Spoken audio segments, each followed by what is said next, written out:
Namaste. Welcome to Easy Ayurveda. I am Dr Sudarshan. Today, let us learn about Dhanvantaram Thailam, which is used in the treatment of Vata diseases such as rheumatoid arthritis, osteoarthritis, spondylosis, headache, and neuromuscular conditions. This oil is based on Kerala Ayurveda practice. This oil is effective on Vata and Kapha mixed Vata conditions. Now, let us see what are the uses of Dhanvantaram Thailam. It is used to treat rheumatoid arthritis, osteoarthritis, neck pain and backache due to spondylosis. It is also useful in the treatment of neurological conditions such as neuritis, neuralgia, paralysis, facial palsy, etc. Useful in intercostal neuropathy, post-viral fever when the patient complains of body, muscle and joint pains, bursitis, bursitis trochanterica, shoulder dislocation pain, etc. Mode of usage of Dhanvantaram Thaila. It is used for massage. It is also used in Ayurvedic treatments like Dhara, Basti, etc. 101 times processed oil called Dhanvantaram 101 is used for oral administration.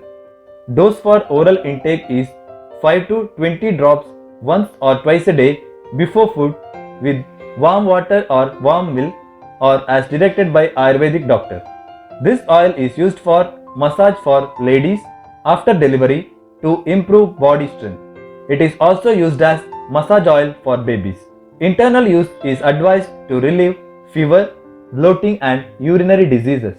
Its benefits are traditionally explained in Sanskrit as Sutika Bala Marmasti Kshataksheeneshu Pujitam Jwara Gulma Grahonmada Mutra Gatantra Vriddhijit Dhanvantare Abhimatam Yoni Roga Kshayapaham. Its meaning is Sutika. It is used in the postpartum care of the mother. Its massage on whole body, especially on abdomen, improves abdominal muscle strength. Bala. It is used in pediatric disorders. Marma Asti Kshataksheeneshu Pujitam. Useful in injury and degeneration of marma, that is vital points in the body such as heart, brain, kidney, joints, etc. Jwara Gulma. Useful in the treatment of fever, bloating, abdominal tumors.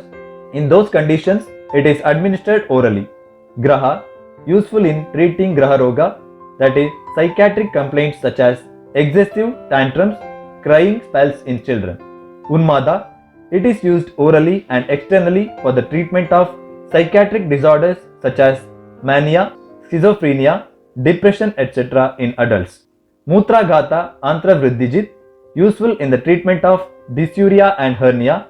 For relieving difficulty in urination, it is administered orally and also applied on the navel region. Yoni Roga Kshayapaham. It promotes the nourishment of uterus and female reproductive tract, useful in gynecological disorders. Side effects of Dhanvantaram Thaila. No side effects are known with this oil on external application. Oral intake should only be done strictly under medical supervision. Now, let us see what are the contents of this oil. It contains root of country mallow, cow milk, barley, horse gram, dashamula, that is group of 10 roots, sesame oil, Indian madder, sandalwood, Indian sarsaparilla, rock salt, licorice, triphala, cinnamon, etc. This Thaila, when prepared with Avartana process, is known as Dhanvantara Thaila Avartana, wherein the oil making procedure is repeated for 101 times. Reference of this oil is found in the treatise Sahasra Yoga Thaila Yoga Prakarana and Ashtanga Hridayam. This oil is manufactured by Arya Vaidyashala Kottakkal, Pankaja Kasturi, Avian, Nagarjuna, etc. Ayurveda Pharma companies. Nagarjuna Pharmacy also manufactures Dhanvantaram Kudambu. If you were using this oil before pregnancy without any allergic reaction, you can continue using this oil even during pregnancy. If you have not used this product before and wish to use it during pregnancy, better to consult a doctor because it can cause skin allergy in some rare cases. It is generally considered as safe to use during lactation. However, consult your doctor for the right advice. Thanks for watching this video. To learn more about Ayurveda, please visit easyayurveda.com.